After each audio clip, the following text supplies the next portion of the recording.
Perdana Kabupaten Kota Bekasi, karena Kabupaten Kota Bekasi adalah kotanya Partai Buruh. Dari Bekasi kami merebut kemenangan Indonesia masuk parliamentary threshold 4%. Jumlah buruh di Kabupaten Bekasi kurang lebih mencapai hampir 1 juta orang. Ditambah dengan Kerawang dan Purwakarta mendekati lebih dari 1,8 juta orang.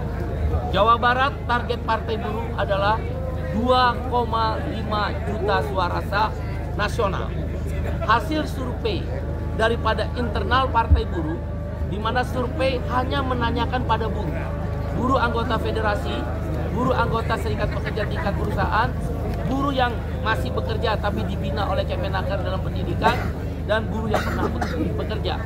Dari survei itu, elektabilitas Partai Buruh adalah 4,778%. Artinya, Partai Buruh yakin dengan memulai kampanye perdana di kotanya Partai Buruh akan lolos elektabilitas 4,77%, lolos dari parliamentary threshold, masuk ke Senayan. Partai Buruh juga berkeyakinan di kota-kota industri, antara lain kota Kabupaten Bekasi, Kabupaten Kerawang, Kabupaten Purwakarta, Kabupaten Bandung Raya, Batam, dan kota-kota besar lain, kami akan punya satu fraksi di kabupaten kota yang bersangkutan. Dan di Jawa Barat, target kami adalah 9 kursi DPRD Provinsi Jawa Barat, berarti akan ada satu fraksi DPRD Jawa Barat. Kami berkeyakinan di Jawa Barat 4 pilkada akan dimenangkan oleh Partai Buruh. 1 kota Bekasi, 2 Kabupaten Bekasi, 3 kota Cimahi, 4 Kabupaten Bandung Barat. Kami akan merebut wali kota dan bupati. Ini adalah basis buruh. Kalaulah ada survei-survei yang umum, itu menanyakan pada penduduk. Respondennya sedikit, tidak bisa memotret buruh. Turbulensi politik akan terjadi di 14 Februari 2024. Partai Buruh akan lolos parliamentary threshold. Bila mana Partai Buruh lolos parliamentary threshold dengan izin Tuhan, maka yang pertama kami lakukan adalah menghapus Omnibus Law, Undang-Undang Cipta Kerja yang sangat tidak manusiawi, outsourcing seumur hidup, tanah dirampas, impor merajalela, upah murah, buruh perempuan tidak dilindungi ketika mengambil cuti haid dan cuti melahirkan. Tenaga kerja asing bisa bekerja di unskilled workers atau buruh kasar. Partai Buruh adalah partai kelas, maka Omnibus Law, Undang-Undang Cipta Kerja pasti akan kami hapuskan. Upah akan kami naikkan 15%, 12 juta hektar tanah akan dikembalikan pada petani dalam program reforma agraria atau land reform. Impor akan kami jadikan perlawanan anti impor, termasuk akan rencana 3 juta ton impor beras. Partai Buruh anti impor. Dia harus kedaulatan pangan, bukan food estate, tapi kedaulatan pangan, bukan ketahanan pangan. Kami juga akan memberikan solar dan perahu gratis pada nelayan. Akan ada beasiswa 200.000 setiap tahunnya terhadap anak-anak buruh dan orang-orang miskin lainnya. Undang-undang PRT akan disahkan, guru dan tenaga honorer akan diangkat PNS. Dan yang paling penting, 5 jaminan sosial kami janjikan kepada rakyat, termasuk kaum buruh dan kelas pekerja. Jaminan makanan, haram hukumnya orang kelaparan di negeri yang kaya. Janji kampanye kami, bila mana Partai Buruh masuk ke dalam Senayan, akan kami berikan tunjangan makanan, bukan makanan, tunjangan makanan. Masuk ke ATM setiap keluarga miskin, 27,7 juta orang, katakanlah 30 juta orang miskin mendekati miskin, kali 500.000 rupiah setiap bulan seumur hidup akan mendapatkan tunjangan makanan. Anggarannya cuma 180 triliun, tidak sampai 300 triliunan.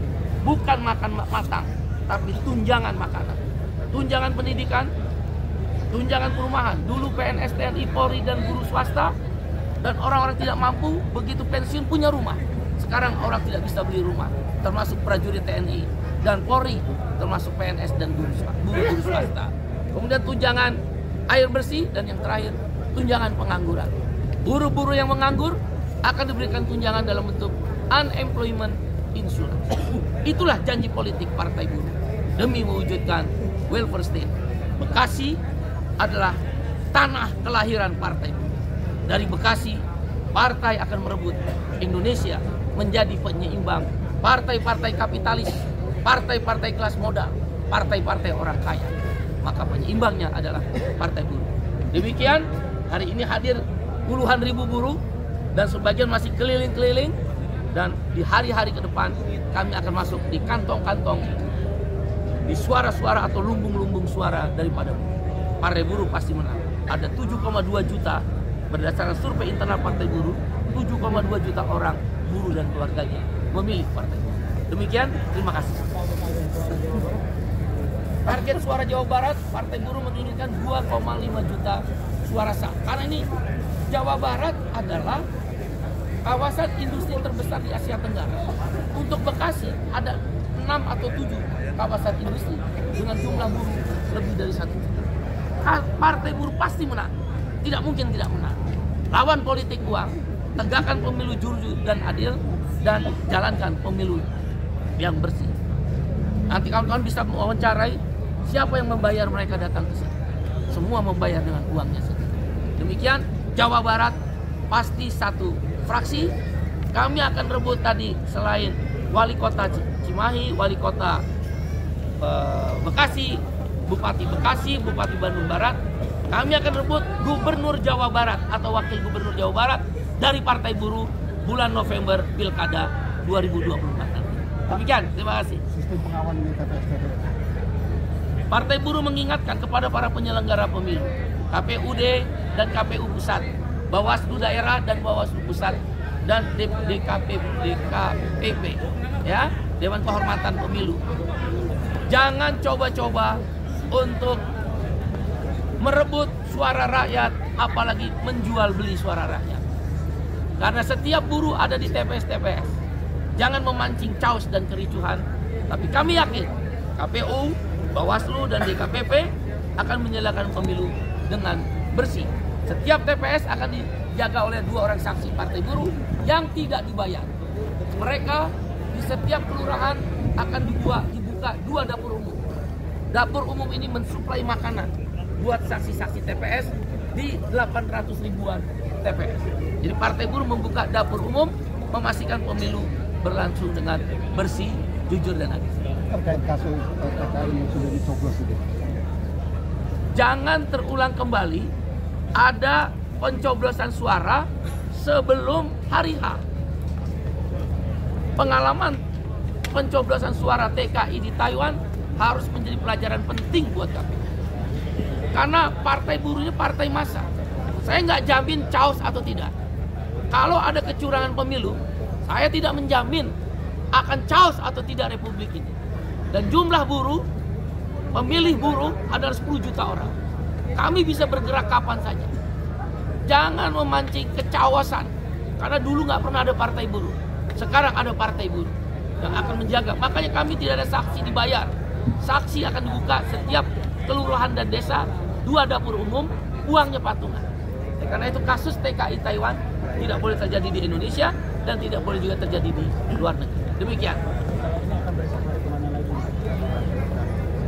Sebagai Presiden Partai Buruh, saya akan kampanye di 18 provinsi dan 18 titik. Besok saya di Kabupaten Bogor, lusa di Kabupaten Bandung Barat, dan kemudian ke Kupang, kemudian ke Mimika, kemudian ke Fakfak. Teman-teman mungkin nggak percaya, nanti buktikan. 3 kursi sampai 4 kursi dari Indonesia Timur. 2 dari Papua akan kami raih, Papua Pegunungan dan Papua Tengah. Kemudian 1 dari Papua Barat, yaitu di 1 dapil Papua Barat. Indonesia Timur akan kami kuasai, kuda hitamnya NTT. Makanya saya datang ke NTT. Insya Allah Partai Buruh dengan 7,2 juta suara, buruh dan keluarganya yang disurvei di kalangan buruh saja dengan elektabilitas 4,778% akan mendapatkan minimal 20 kursi dan maksimal 30 kursi. Di atas itu nggak mungkin. Makanya kami sedang melakukan judicial review tentang data pemilih, karena akan hilang jutaan pemilih yang tidak bisa memilih. Kan liburnya 1 hari.